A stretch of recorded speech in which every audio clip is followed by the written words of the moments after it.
Emergency, emergency, emergency. So quick one. Victoria Everest dropped an interview with Trend Central. Big them up. It was quite interesting. I had my opinions. We're going to get straight into it. But one thing I want to say is in the whole 40-minute interview, I watched it live. She never says sorry once. She never says sorry for her behavior once. That's all I'm going to say. And I'm not going to judge her off the little clip that was recorded because I know that things can get edited. But it was what she said that was a bit crazy. Anyway, let's get into it. Yeah, let's get into it.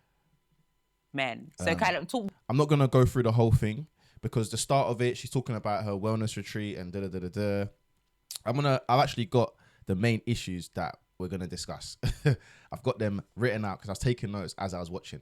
So we're going to go straight to minute 7 because you don't need to listen to the start. She's just talking about her wellness retreat and all that good stuff. A year, but he didn't play an active role in my life at all, you know, kind of when he then moved to South Africa to pursue, and I actually ended up learning English at school. That you don't like body. It's very contradictory. Sorry, I'm looking for the part where she talks about her dad. So that's the first issue I noted, her dad. To what has come out recently about you. So let's talk about it.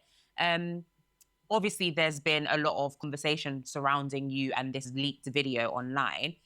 Let's kind of start by, I think what we need to kind of clarify is your relationship with men, first and foremost, because certain things that you were saying in the video kind of showed that you don't like men. So kind of talk me through that. Like, what's your relationship or your view towards men holistically? So just to give you a bit of context, my mum's Turkish, my father's Nigerian. I was born and raised in London. Both my parents came to the UK as immigrants back in the 80s. My mum actually couldn't speak any English. Turkish was our main spoken language at home, and I actually ended up learning English at school. My relationship with my father was a very interesting one. He was a well-renowned journalist, had a publication called Business in Africa magazine, and I was his princess. I had a very, very close relationship with him growing up until the age of 12, when he then moved to South Africa to pursue his business and his career. So the first thing I noted straight away, daddy issues, potentially daddy issues, trauma. She didn't have a close relationship with her dad from the age of 12. That can sometimes manifest itself in different ways. Again, I'm not excusing her behavior. I'm trying to identify different things and link them together to make the previous video that was released about her make sense. Don't see your dad from 12 years old. He goes to another country. You kind of feel a sense of abandonment.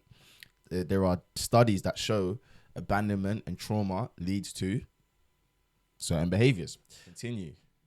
And at that point, things really changed for me. Going into my teenage years, not having my father present, I would see him once or twice a year, but he didn't play an active role in my life at all. Kind of going into early teenagehood, adolescence, and at the age of 19, at 47 years young, his life was tragically taken. All right, so I'm not gonna listen to any more about her dad. Obviously, it's unfortunate that he passed away. Always sad to lose a parent, of course, but straight away, that's kind of given me everything I needed to know in terms of, not everything, but a little snippet into her psyche, because everyone's doing reactions, bashing her, and don't get me wrong, she's wrong, but I'm more interested in like the psychological aspect of her behavior. And straight away, that's kind of hit me. There's another really critical point. Again, guys, I'm sorry, I'm not going to replay the whole video. It's 45 minutes. We're here to look at the key points, and I've got quite a lot of points, so don't worry. The next part, she talks about her mum. Okay, I've got it at minute 11, so let's get that cracking and see if I can find it. It's probably going to be about 2 minutes. And I almost got myself murdered at the age of 15. I ended up finishing my studies in Germany. So one thing, yeah, she talks a lot about how it affected her and her getting involved in gangs and stuff. And you'll notice for the first 15 minutes, we don't talk about the video. It's just her trying to basically build her up to be the victim so that she can excuse her behavior. That's basically how I interpreted it. I could be wrong, but that's what it felt like watching it. Anyway, let's get to the bit where she talks about her mother now. I went to the Berlin British School and I ended up finishing year 11. Okay, wow, that's a lot to take in. There's so much to unpack in what you've just said. But what I want to touch on is, you mentioned, you talk about your dad, but where was your mum when all of this was happening? I also lost my mum in 2021 to COVID. She was 56 years young. So that's, talking about my mum, always get a little bit emotional. But up until the age of 12, my mum played a really active role in my life. She was the mum that would take me to every single after-school club, swimming, horse riding. She is an incredibly, incredibly strong and inspiring woman that poured nothing but love and nurturance into me growing up. But when I hit the age of 12, she met somebody, and the person that she had met was living in Tottenham at the time. We were living in South London in West Norwood. And within a few months of meeting this individual, he was a Turkish man, she fell pregnant. They decided they were going to get married and have a child. So essentially, at the age of 12, my mum had decided to start a new family. And I think that's really when So, abandonment twice. Abandonment 2 times, because now her mum has got a new man and found a new family. She's felt abandonment twice now. And have you not noticed? All at the age of 12. There's something going on here. That 12 age mark for her was traumatic. Something happened at the age of 12 that's really disrupted her psyche. Let's continue. my struggles with men really began. And throughout those years, throughout those teenage years, throughout the adolescent years, from the time that my mum was with this man, his name was Sayed, I witnessed the most horrific acts of domestic violence. I'm talking, my mum was regularly beaten black and blue in front of me, had her hair dragged, had her teeth kicked in while she was pregnant to my younger brother. My stepdad kicked her in the stomach. And, it was just one of those things growing up. I ended up really resenting, because I had no control. As a teenager, I had no control. I had no way of protecting my mum. And I thought, definitely at the time, maybe I can seek safety and comfort on the streets. And that's what I did. I got taken in by the streets. And I remember, 14, 15, that was another thing as well. Whilst I was still at home, I also had challenges because my mum, being Turkish, is white. My stepdad was white. My little brother was also white. So I also felt like I didn't fit in. My dad wasn't around. So the closest space, or I guess the closest I could feel home was really the safety on the streets. And I remember going through my teenage years thinking one day I'm gonna kill this man for what he's put my mum through. And now I don't know, but Mide's face is making me feel like she ain't buying this. I don't know. Her face is like, I ain't buying this off you. I ain't buying this. But there's a lot to unpack there. She witnessed domestic abuse, and we know that kids who witness trauma and domestic abuse, they're actually likely to repeat that cycle, whether it's in their personal lives, romantic lives, whatever it may be. So there's a lot of things here that are taking place that is kind of tying her behavior together. Again, doesn't excuse her behavior. And she's done a great job, because this is some PR thing. She's done a great job of basically what I would say trying to shift the narrative to the victim aspect of it. Like, I've been a victim of XYZ, which is obviously horrible, by the way. Like, no one's mum should have to go through that. No children should have to witness that. But she's 30 plus. Essentially, the next point I want to make is, you kind of need to, we all have traumas in our lives. We've all seen mad things. We've all been through mad things. I've seen mad things like on the streets, blah, blah, blah, blah. We've all been through something. It's how you deal with it. Falsely accusing a man of SA and whatever is not how you deal with it. But again, we'll get to the next point, because we don't need to watch the whole video, because there's a lot of nothingness as well that takes place in this. But there's one particular point that really, I was like, yeah, we ain't getting the truth today. So let's continue. And that's essentially, I think, was the beginning. I kept finding myself in relationships with abusive men. That played a really big part in terms of my psychology. And, not realizing, I think it was more of a subconscious decision that, I was making, that I would end up in a relationship with men who at some point would end up abusing me. If it wasn't physically, it was emotionally or mentally. And it was a pattern that was continuing throughout, kind of my adult life. So let's talk about the video, the recent viral video. So when the video first dropped, you mentioned that it was fake and it was AI. Can we talk a bit about that? Like, what did you mean? So given the size and scale of my account, Look at that laugh. She that laugh is like I'm about to talk some bullshit right now. The person that always is behind running my account. So the video was sent to me, and my first response to the video was that this has been edited, this is fake. And that's what I said to my team. So they then took that and said it was AI. When I realized that they'd put out it was AI, I deleted the story immediately. And, then went forward with saying it's a very, very real video. It's just been, it's a 7-minute video that's been edited. So I almost get what she's saying, but I almost don't at the same time. Because she first says to her team that this is edited, this is fake. She said it's fake. That's different between saying it's edited or it's been falsely edited or it's been put together a certain way. She said, but then she said it's fake. So of course they're gonna probably say it's AI. They're gonna be like, no, this video isn't real. That's not really her. Because fake versus manipulative editing is very different. That's the first thing I'm identifying where I'm like, that didn't make sense. Specifically to show me in a particular light, you know. So I think there was a misunderstanding there for sure. Obviously, there's a lot of things that we need to unpack about that video, but you mentioned that, you know, like you hate men in that video. And obviously you describing everything that you've gone through psychologically, you know, one could argue that, you know, it's understandable why you would kind of have that viewpoint. But you've mentioned that your dad didn't contribute to it, it was your stepdad. And then you also entered into abusive relationships. What did those abusive relationships look like? What did you experience?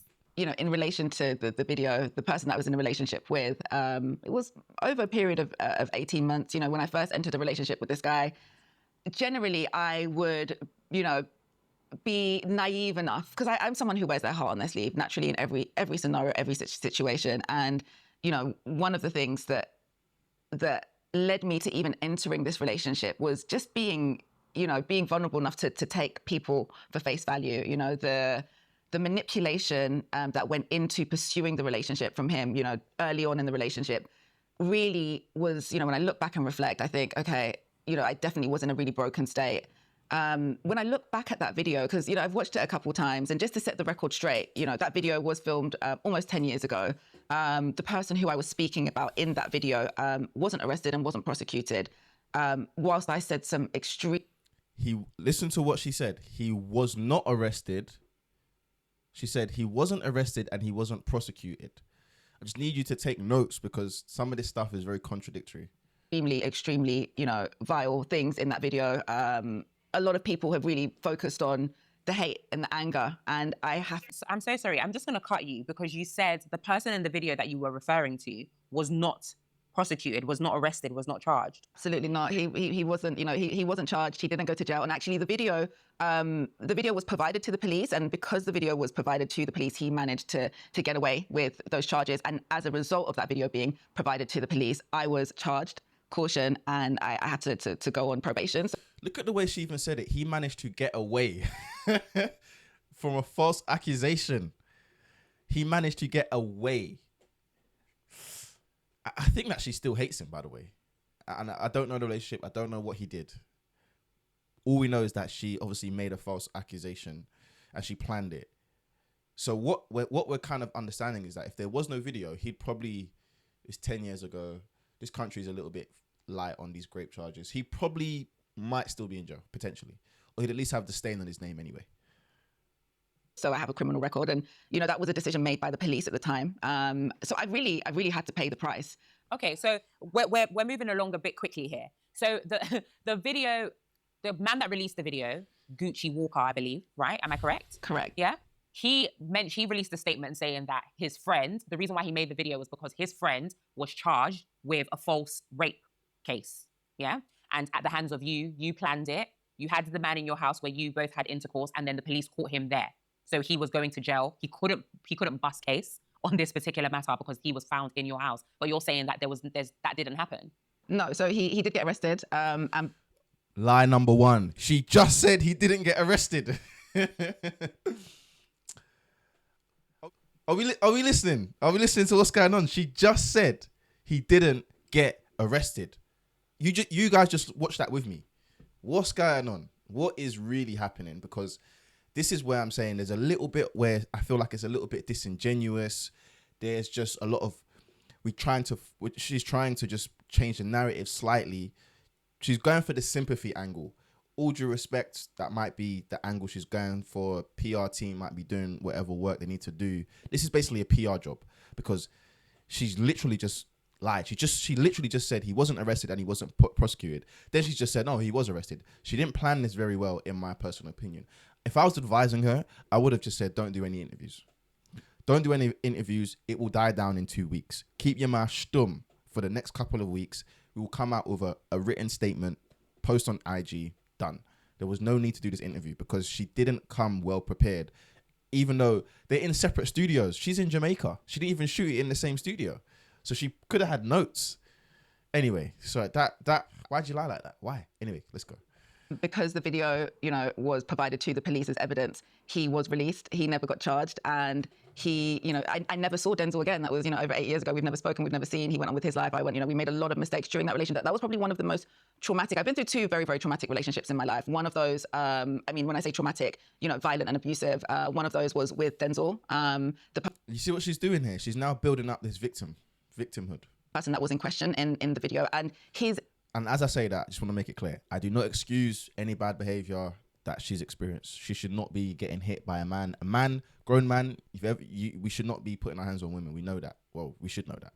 Ex-partner warned me. She was a teacher. She had a non-molestation order against him. And she said, look, this guy, she told me exactly what was going to happen in the relationship. And I didn't believe her. Denzel, convinced me also not to believe her. And, I really paid the price of that. One of the biggest things, that came out of the relationship is during the time that we were together, I fell pregnant. I ended up contracting an STI. He gave me gonorrhea at the time. At the time I was working at Microsoft, I had a very successful career with a 6-figure salary. And he told me that he was an ex-football player, semi-pro football player, only to later discover that actually he worked on the railways. He was living at his mum's house on the couch. And the car that he'd met me in, which was a brand new Range Rover, belonged to the girl that he was dating at Brown Eagle. It was someone else's vehicle. So that was only, months into the relationship I was discovering these things. I found a secret phone in his car. There was a whole array of women that he was meeting up with, and sleeping with at the same time while he was living in my house. And any single time that I confronted him, the backlash was, a verbal, physical abuse. And during the time that we was in the relationship, I called the police 19 times because I was at fear of my life. My son was living with me at the time. I'm a single mum, and my son was around 7 at the time. And that was one of the worst things, that I've ever experienced, was to see my son, witness me getting beaten up by this man. And he wasn't just a man, he was a street thug. He was a guy off the street, from... Okay, so the sympathy angle continues. And this is what I hate, yeah? We should never blame victims.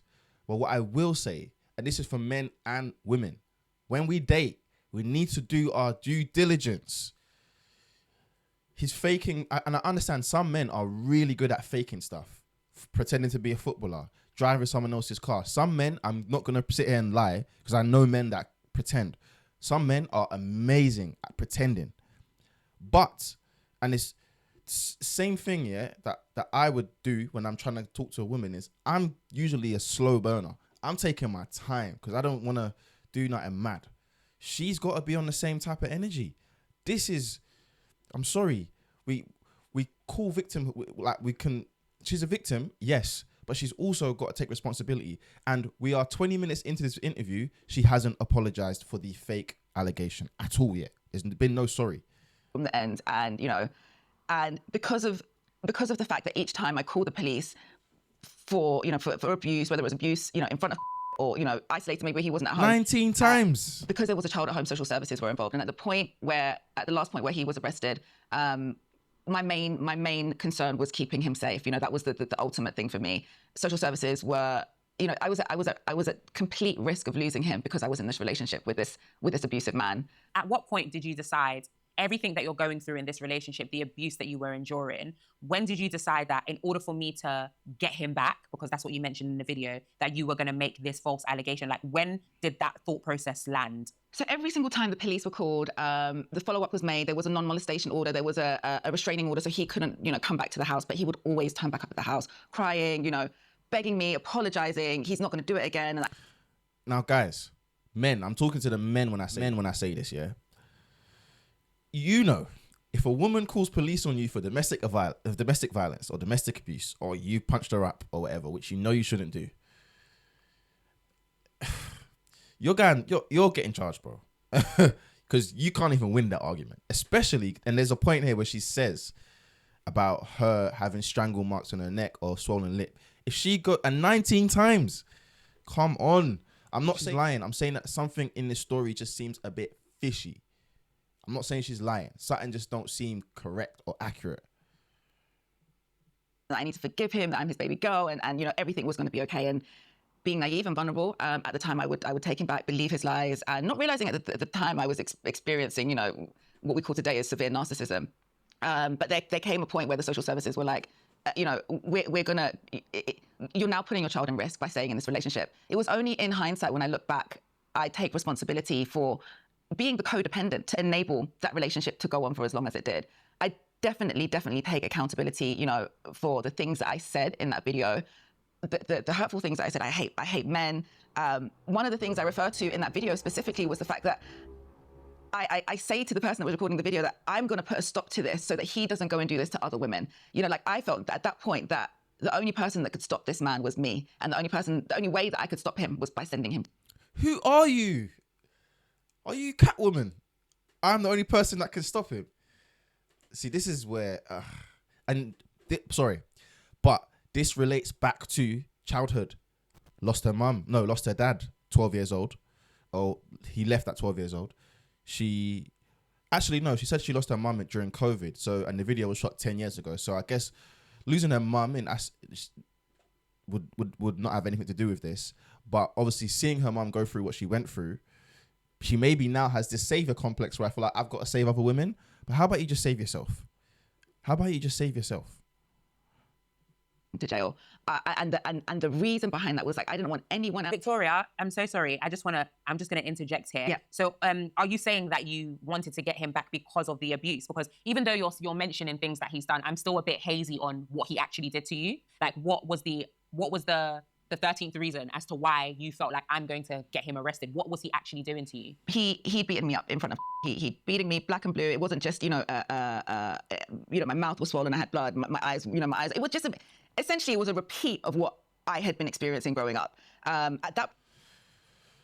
Firstly, very sorry to hear that a man put his hands on her. That's obviously that's not right. But she distinctly just said, she was visibly abused. Blood, all that stuff. That's the moment you go to the police, because then he's finished. There ain't no coming back after that. So that's why I'm a little bit the story just feels a bit wishy-washy. Point, he strangled me, so I lost consciousness, and that was the final straw for me. That was it, because I said to myself, there's no way I can keep going through this. At the time, my mum was still alive, and she was very much, encouraging me to get the law involved and really make sure that I can draw a line and be able to move on, from this relationship. And sorry, looking back, why did you feel like this was the best course of action for you to take? When I look back at why I would have taken that, why I would have been so drastic and so extreme in terms of my response, it wasn't even a response, it was a reaction. It was a reaction.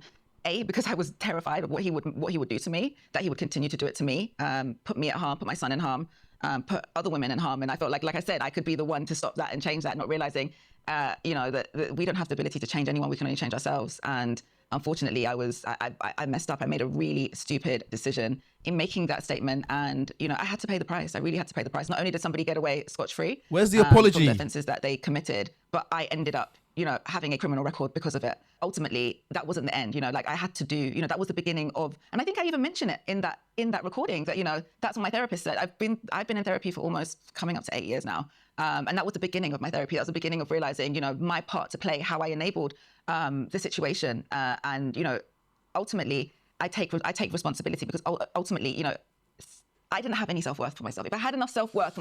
Now, the last 30 seconds of what she just said, if you guys are listening and paying attention, yeah, all she's done is talk about herself. Me. I went to therapy. I need this. I need that. I didn't value myself like this. But what about the guy? I can't believe I did this to the guy. I can't believe I would even put myself in a position to make such a strong false allegation against the guy's name's Denzel. I'm so sorry to Denzel. Even though he's a bad person and he did XYZ to me, I should not have taken it that far. I made a mistake and I apologize to him, and I hope I didn't affect his life, and I wish I didn't affect his life. How about him? I know we don't care about men these days, and it's cool. It's cool to be a man hater, and misandrist is amazing, and I don't have any issues with that, to be honest. We made our bed, we'll lie in it in this patriarchal society. I don't care. But I just want some accountability here. And the reason I've even made this video is because the dangers of this to men in general. Yeah. And what happens when this doesn't get highlighted. I want to wrap this video up soon because we're coming up to 30 minutes. I don't want to make this too long, but there's a couple last bits that just make me feel like this story is just not complete. For myself, I would never let a man like that in my space, in my home, or at my child. I had no value of that, and I think that's where it all begun for me. I mean, the abuse that you've endured is horrible, and I would wish that on anyone. I'm so sorry that you went through that. But I think it's very kind of like think about the repercussions that a rape charge has. Did you think about that? Because, for example, people that go to prison for rape are, you know, that sometimes they get killed because of the allegations. So obviously, you sending someone to prison, that's number one, taking years off of their life for something that they didn't do, and there's a possibility that they could literally die in prison. Did that thought process go through your mind at all?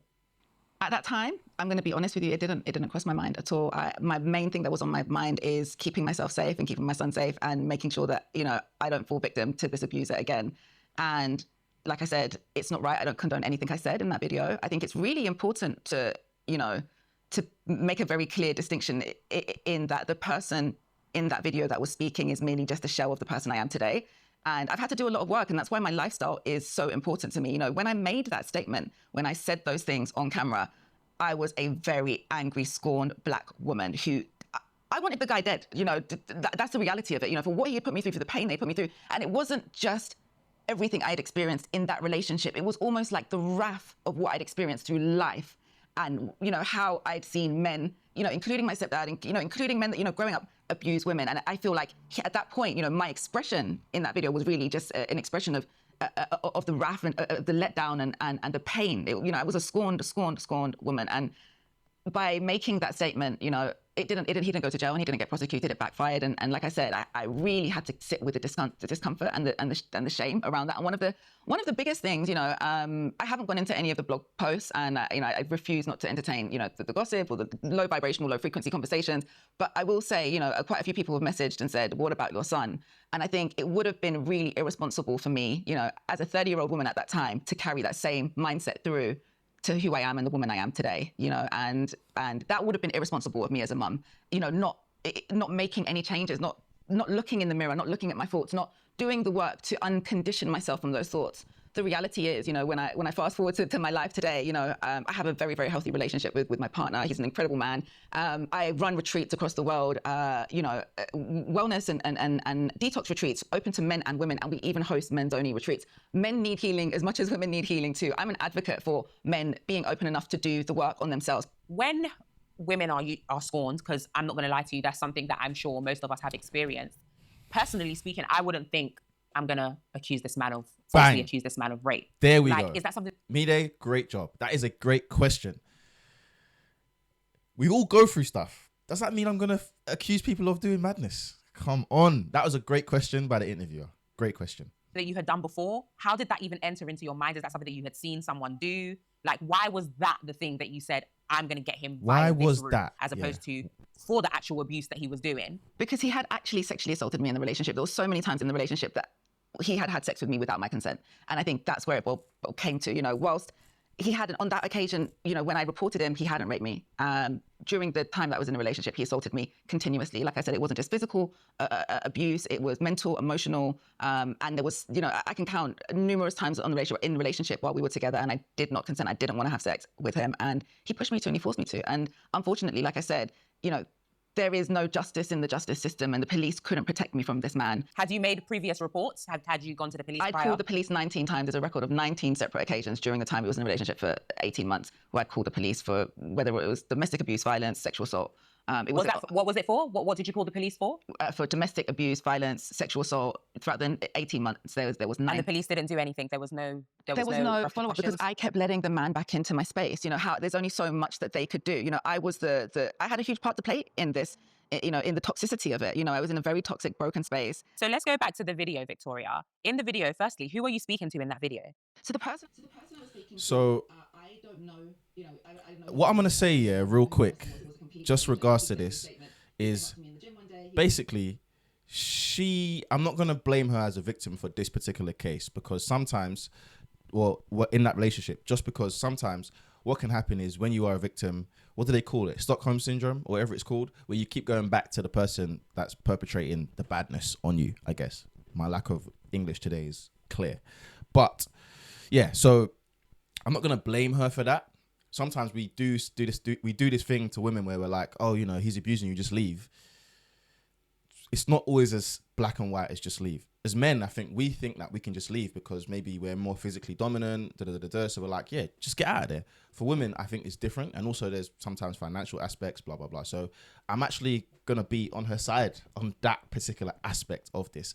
I'm not going to listen to the rest of this. There's one more part where she talks about a new partner. And then you're going to realize a pattern that she has. And then I'll just leave it there because we're already at half an hour and this was a bit longer than I wanted it to be.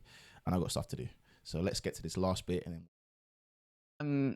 There was an interaction with, and I said to you, there was two occasions, two really abusive relationships that I've experienced in my life. One of those was, over 8 years ago, the one that we just discussed. The second one was more recent. Several years ago, I met a guy while I was traveling. I was doing retreats in Egypt, and during the time, we'd crossed paths, and it was in December, it was around December. He had lost his mum. He's come back to the UK, and he turned up at my door one day, and he was like, "We met in Egypt. Do you remember?" And I said, "Yeah, I do." You tell me if that makes sense. You meet a guy in Egypt, you get to know him, you go back to England, and he just turns up at your door one day. So, we exchanged numbers, we was chit-chatting, I gave him my address, maybe. And he's like, "I've just lost my mum and I'm going through a tough time. Could I come in?" And I let this guy into my house. And So just to clarify, this stranger that you met in Egypt came to your door. I'm assuming you gave him your address for him to do that. yeah, he came to my door. I gave him my address. He came to my door. Yeah. And you just let him into your house. Yeah, I let him into my house. And over the next 3 months, what had occurred was, very, very similar to the last abusive relationship that I was in. The control, the coercion, the physical violence. He'd never hit me, but anytime we would get into an argument, he would strangle me. And that was his thing. He was a guy that was almost 4 times the size of me. And I guess the one big difference between that relationship and this one that I'm describing now is that within the first 3 months of realizing, the red flags, I severed the ties completely. All right, I'm not gonna listen to any more because basically this video is at 32 minutes. This recording is at 35 minutes, and for the rest of the interview, she doesn't apologize. She doesn't take any more accountability. Sorry, I realized my mic was low there. She doesn't apologize. She doesn't take any more accountability. So she doesn't say I'm sorry for the specific thing she did. But you guys, listen. She met the guy in Egypt. What do you think happened between meeting him in Egypt and him showing up at the door? You think he just showed up at the door? No, they were talking, they were conversating. He got the address and he was like, you know what, I'm gonna pop through. He didn't just show up. Come on, he didn't just show up. The way she worded it was so mad. But anyway, that last relationship that she talked about, yeah, with the guy from Egypt, what that does highlight to us, yeah, and what that does let us know is that she's basically not good at picking men. And I relate that back to her childhood and her traumatic upbringing and the traumatic experiences that she had. I can never give her a pass for the false accusations, especially as a mum to a boy, right? She's a mum to a boy who may experience that. I know women who have family members that have experienced that. I know men, me personally, I don't know anyone specifically. Actually, I do. I'm lying. I do know someone that's going through something right now, someone famous that is dealing with some of these issues.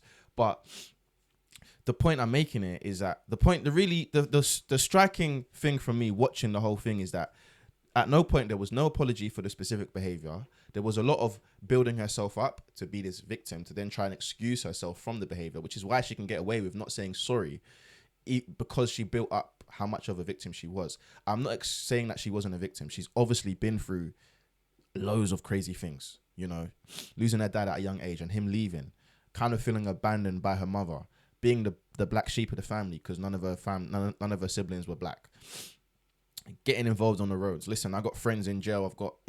I've got friends that have lost their lives to the streets. We all know about London and being on the roads, right? So but the point I'm making is just because of all of this, are we excusing the behavior? I'm not here to bash her. I'm here to analyze the behavior because this is a great case study to look at what happens when women go through extreme traumas and put themselves in extremely dangerous positions, because now she's got a repetitive cycle of how she also dates men. How can you meet someone in Egypt and say that he randomly showed up at my door? That doesn't even sound accurate, because he wouldn't know where to go if you didn't conversate and have a relationship to some degree. Things like that. Obviously she must be healed now. She's got a testimony. That's maybe what's pushing her to have a health coaching business, which all power to her. I love seeing women make money and do their own thing, big them up. but there's obviously a lot of issues that she carries and maybe still be carrying, that has manifested itself in her behavior.